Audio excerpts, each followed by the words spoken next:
Welcome. In this video, we will see the first example of object-oriented programming using Python.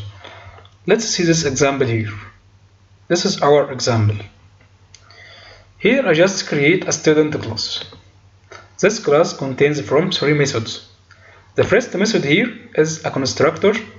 The second method is addMark, and the third method is average. The first method here, the constructor, takes the name of the student from us, and it will create an empty list which holds the mark of our student, and it will print welcome and the name of our student here to the school. This add method here, addMarks, takes a mark from us and it will append this mark to our list. If you do not remember what append do, move back to the list section and listen to the video of list methods to learn more about append. Append just takes a value and append it in the end of our list. Okay. Then this is our average method here. This average returns sum of our marks here divided by the len of self.marks to get the average. Let's type this in our Python job. First, I'll create class student. I'll create a constructor. Do not forget to type this. Div init. Then I'll type self and name. Okay. Self.name equal to name, and self.marks, our marks equal to an empty list. Okay. Then I'll print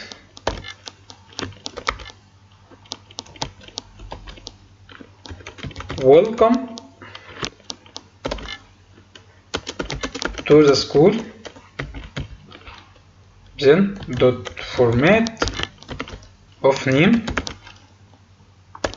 Now I'll create our constructor. Let's move back and create a new method here with name of addMarks, with name of self and mark. Self.marks this is our list dot append to append this value to the end of our list mark. Let's create our new method here, def avg, shortcut for average, would take self from us.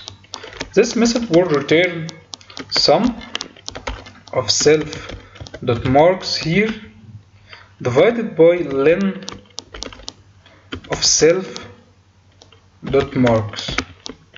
Okay.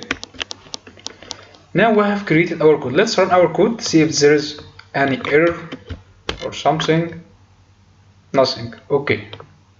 After creating our class here, let's see what we must do. Try this. First, I'll take an object from our class with name of Ahmed. Let's open our shell here. I'll take an object here is equal to student with name of Ahmed. Now if I hit enter, we can see welcome Ahmed to the school. When I take an object from our class, the constructor code will be executed, a new empty list will be created, and this will print welcome Ahmed to the school. Okay. What if we want to know these attributes? If I type s.marks, I'll get an empty list. This is because there is no marks till now. And if I get s.name, this will give us Ahmed. This is because the name of our student is Ahmed. Okay. Let's add some markers on our student name. I type s.addMark and I'll give it the mark.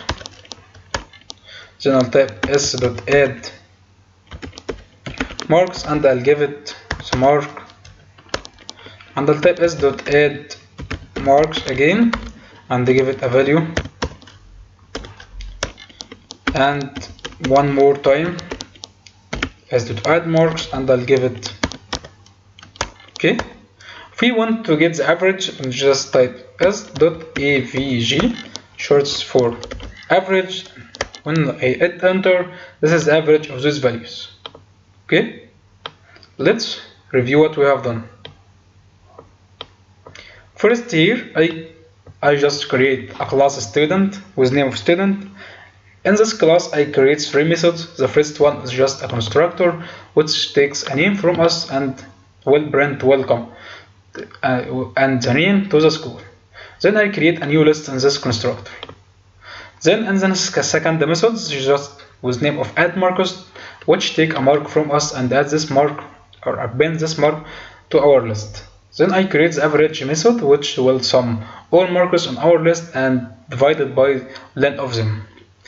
After creating our class and all the 3 methods, I save our code, then I run it. Then I take an object from our class with name of s here, s equal to student. The constructor takes name here, so I have to pass or give it the name as argument when I create an object.